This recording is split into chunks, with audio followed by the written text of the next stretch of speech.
The Big E Sports Show. Yeah, we got it going on, The fastest hour in sports entertainment. We don't just talk about the headlines. We bring you some of the most engaging and colorful guests each and every episode for your listening pleasure. Now, without further ado, here's your host, Elissa Walker-Campbell.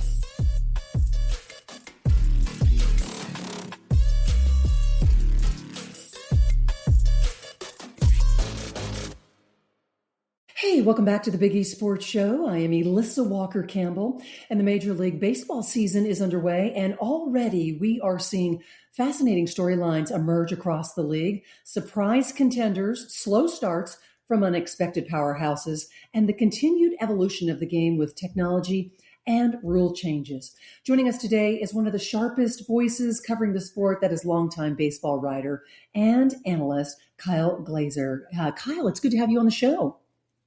Yeah, my pleasure. Thank you for having me.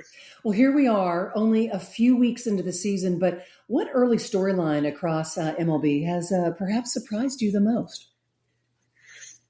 I don't know if I would say it's a surprise, but I think just the Dodgers' dominance, it really stands out simply because we are witnessing one of the most talented teams of all time. They're obviously the two-time defending champion. They went out and added Kyle Tucker and Edwin Diaz. And look, this is a team that is in great position to win the World Series.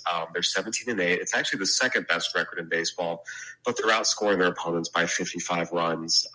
This is a team that has a chance to be one of the greatest collections of talent we have ever seen. And as long as they stay healthy, this has a chance to be a very, very special season. Now, I know a lot of people won't like that because they don't like the Dodgers spending, but I do think that is the number one storyline, and just how comfortable and confident they've looked so far overall. They've gone 17-8 and outscored opponents by 55 runs, and they've made it look pretty easy.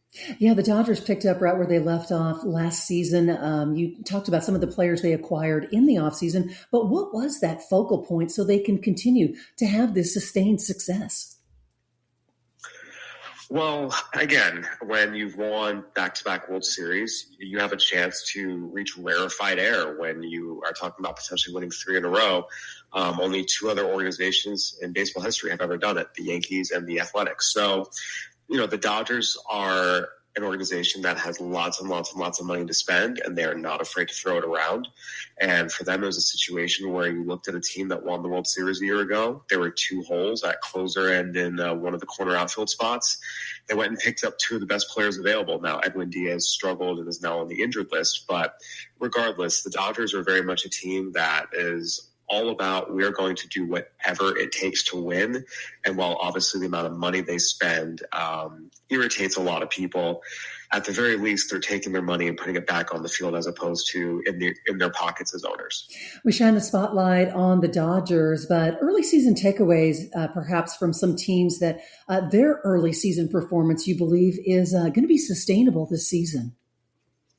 Yeah, the Yankees we've seen have just absolutely dominant starting pitching. And when you go back to the Yankees when they were winning the World Series year after year after year, of course they had Derek Jeter and Bernie Williams and Tino Martinez and Paul O'Neill. But it was their pitching staff that really, really, really made them what they were. Roger Clemens and David Cohn and David Wells and just so many absolutely dominant starters. This Yankees rotation has a chance to be the best they've had in the last 25 years.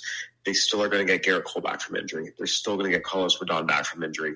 Cam Schlittler is one of the best young pitchers in baseball. Max Fried is always a Cy Young Award contender. This Yankees pitching staff has a chance to be truly, truly special.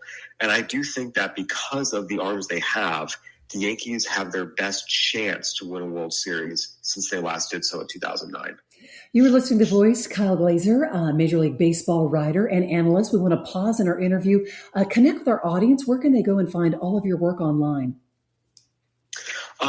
So I currently am contributing to MLB.com as well as on Foul Territory TV network, doing some hosting and analysis there. And for many, many years, I was a senior writer at Baseball America, so you can still find all my old work up there as well. Nice. Well, we are here in the great state of Texas, so let's do a little bit of a two-step, starting in Houston, our backyard. And unfortunately, the Astros find themselves in unfamiliar territory early with one of the worst ERAs in baseball. So is this simply an early season blip, or something more concerning? What say you? Injuries. And while every single team in Major League Baseball is going to have to deal with injuries, the Astros have been hit harder than anyone else. 12 players on the injured list already, and we're barely a month into the season, not even a month into the season, including most of their starting pitchers. You look at Hunter Brown, you look at Christian Javier, you look at Tetsuya Amaya, their big free agent signing coming over from Japan. They took a risk letting Framber Valdez walk in free agency when he was their one consistent, durable starter. And we're relying on a group of guys that, frankly, do have scary injury histories in Javier, in Lance McCullers. Tatsuya Amaya and Mike Burrows had never pitched a full major league season. Amaya's done in Japan, but not in the big leagues. So they really only had one guy they felt like you could count on, Hunter Brown, and he got hurt now. So their starting pitching staff is in really, really, really rough shape, and there's no easy fix here. They just have to try and hold on as long as they can until some of these guys get back healthy. Well, let's talk about the potential of Peter Lambert, and could he stabilize Houston's rotation? Peter Lambert is someone that's much more of a come up, kind of a Band-Aid, right? I don't think you expect him necessarily to come up and, become a true frontline starter type. Now, look, he's had a really, really, really nice couple starts here to get going with the Astros. But just when you look at the stuff, the track record, it's more of this guy can fill a hole. I don't think he's a guy you look at as, a savior who's going to, fix all the problems. Yeah, what I hear you saying, not a long-term solution, but perhaps more of a short-term patch while they kind of sort things out, right? Yeah, and again, you need those guys. You need those guys who can come up when injuries hit, give you 5-6 solid innings and not put you in a bind. So you certainly need those guys, but Peter Lambert alone is not going to make up for the loss of 3 starters, including one in Hunter Brown, who's a Cy Young Award contender. Yeah. Kyle, a few more questions talking about the Astros. I mean, they really have been a model of consistency for nearly a decade. Do you think, of course, being decimated with so many injuries so far, I mean, is their championship window, is it beginning to close, or is this roster healthy? Are they capable of a deep October run? It's going to be very, very difficult. The Astros developed so much incredible homegrown talent over the years, and that's what led them to a World Series championship, right. 2 of them. But, over the years, those guys have departed. You look at George Springer, you look at Kyle Tucker, you look at Alex Bregman, Carlos Correa left, he came back. Framber Valdez was homegrown. And right now, when you look at this roster, one of the things that stood out about the Astros was, yes, there was talent here with Yordan Alvarez. Jose Altuve is ageless. Hunter Brown's a Cy Young Award contender.